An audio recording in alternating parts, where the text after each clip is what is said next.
To sit around and spend a lot of time saying, woe is me, I went through all these things and it was indescribable and I can't ever get over it and whatnot, and then using that as an excuse for maybe bad behavior down the road, such as drinking or drug abuse or things like that. And one thing that I've noticed before is this ironic statement made by so many people: I cannot describe what I'm going through, but I'm going to do it anyway.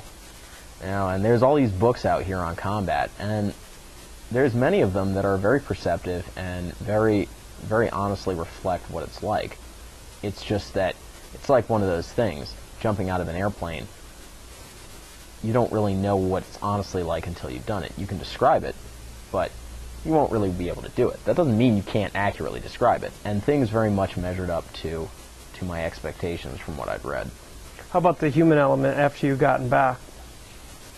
For instance, you know, like the soldier you were talking about who was sent to the brig the same day he was decorated. I mean, did that fit in anywhere?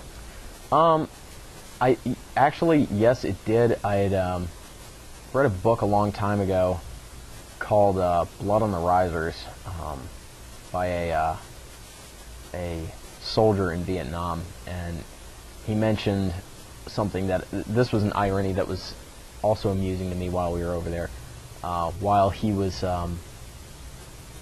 coming back to the rear, he'd been out on patrol for several days, and he comes back, he's unshaven, his uniform's dirty, and he comes back into the rear, and the officer standing in at the head of the chow line in the chow hall is asking everybody's rifle serial number to make sure that, you know, they're all squared away.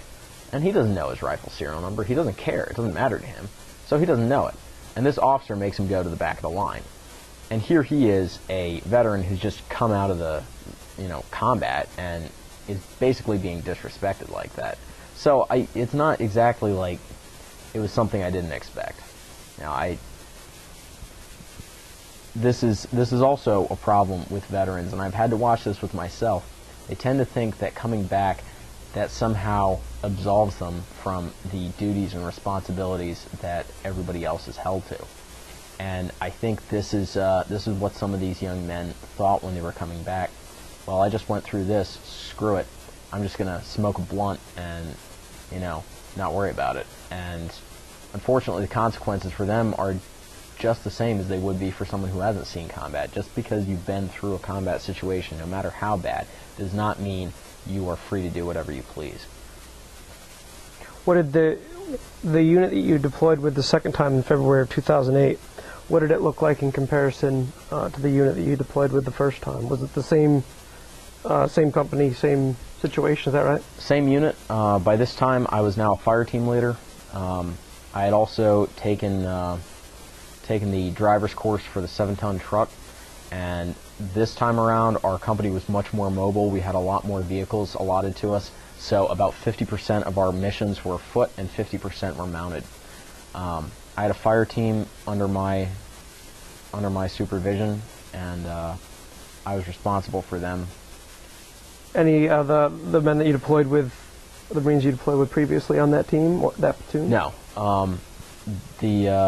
No one in my team.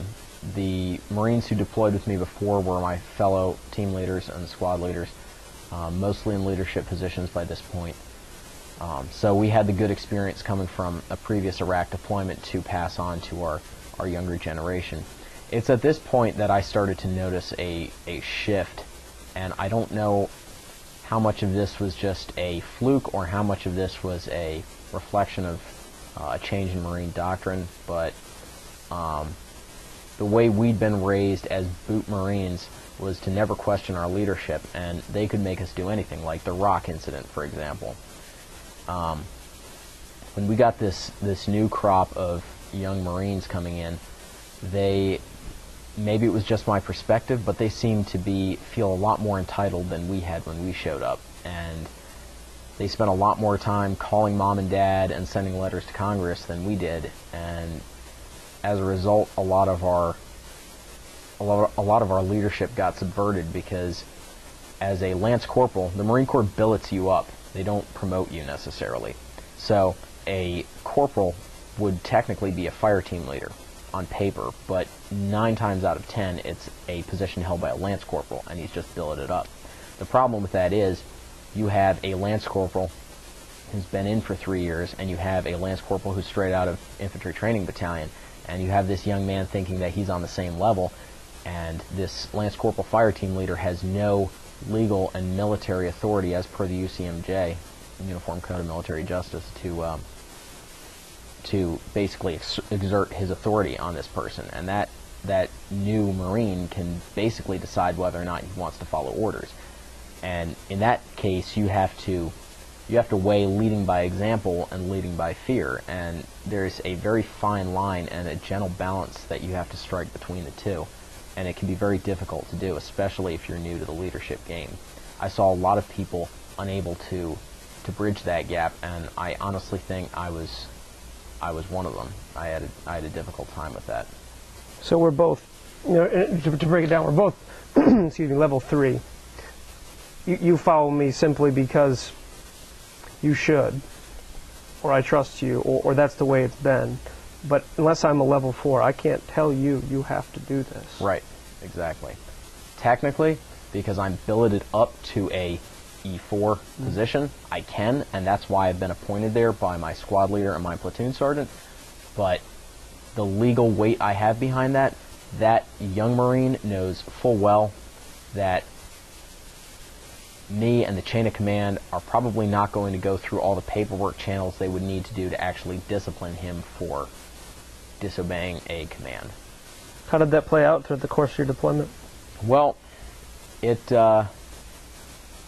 was difficult because I had the worst job in the squad. Basically, I was the 3rd fire team leader, so whenever some menial task came down, the first squad leader would pass it off, or the first team leader would pass it off to the second, would pass it off to me, and there was no one for me to pass it off to, so I'd end up having to do it. And I was also one of the only licensed 7-ton truck drivers in my platoon, so every time another squad needed a 7-ton to roll with them, they needed to get me out. So I had all these things I was trying to juggle, plus leadership of this team, and it became very difficult, and it made that deployment much less, I don't want to use the word enjoyable because my first was not enjoyable, but it made it a much less, I guess, productive experience as far as working with a team. What was the, I guess, I mean, it's difficult. It's always difficult to narrow it down, but, and certainly not looking for a name, but was there a one soldier, or was there one thing that stood in the way the most? Private Joe just would not. Well, one of the issues that I actually had was, as the 3rd team, I kind of got the people that the squad leader didn't quite know what to do with, and that was the radio operator, who usually goes with him. So the guy who's carrying the radio is attached to my fire team, but normally he follows the squad leader when they're on mission. So already I have one person subtracted from my 4-man team, so I'm down to 3.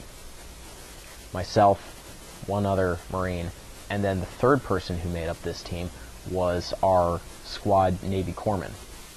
And this guy was a major thorn in my side because the Navy promotes on a different scale than the Marine Corps does. And this individual got promoted to E4 very early on in the deployment with very little experience. He'd never been deployed before, and thought as a Navy NCO, he literally did not have to listen to me.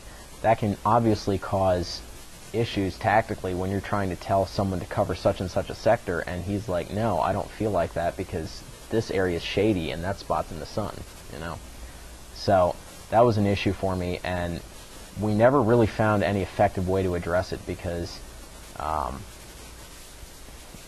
this guy was just, my squad leader got promoted to E4, he was a corporal, but he's on the same level with this corpsman, so there's only so much any of us can do, and it was a constant issue throughout the deployment dealing with this guy. It was also a problem because coming from a Navy background, he was not fully, I guess, in tune with the